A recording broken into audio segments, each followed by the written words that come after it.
One summer, I joined my best friend and her family for a day trip to Six Flags Great Adventure in New Jersey. This Six Flags has a safari component, which in retrospect is a bad idea on pretty much every level.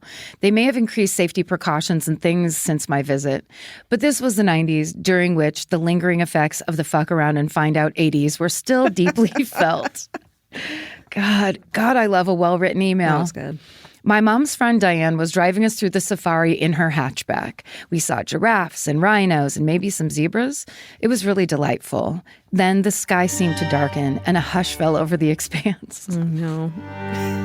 The expanse of the hatchback. I looked up and saw a single baboon cresting the hill next to our car, a sentinel.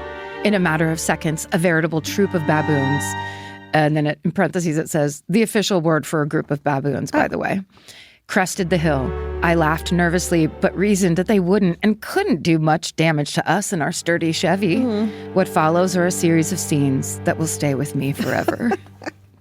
First, a bright red baboon ass sliding across the windshield. Ew. Next, a baboon tearing off the car's license plate and scurrying over the hill, never to return. Oh my God, he's like, I got mine. It's for the clubhouse. Oh. Then a determined pair of baboons excising the passenger side mirror from its socket.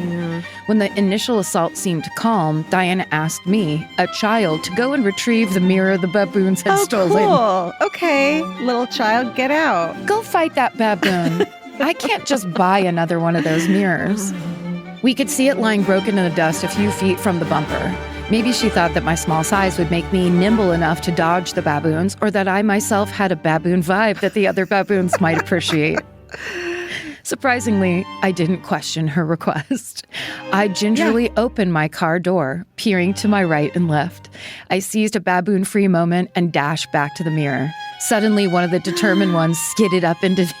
Oh my God. You could have asked one of the employees at the safari to get the mirror and not a literal child. The value of children was less than a side mirror of a Chevy hatchback in this era. Yeah. Suddenly, one of the more determined ones skidded into view, hovering protectively over the mirror. Yeah. We sized each other up, and I took an experimental step forward. The baboon called my bluff and shuffled closer, at which point I thought, wait, what the fuck? And sped back into the car. Needless to say, Diane had to drive home without the benefit of her blind spot mirror, although all of the children in her charge survived. Yeah. And then it just says, yes, this really happened. Oh my God. Stay sexy and don't play chicken with baboons, Emily. Face to face with a baboon.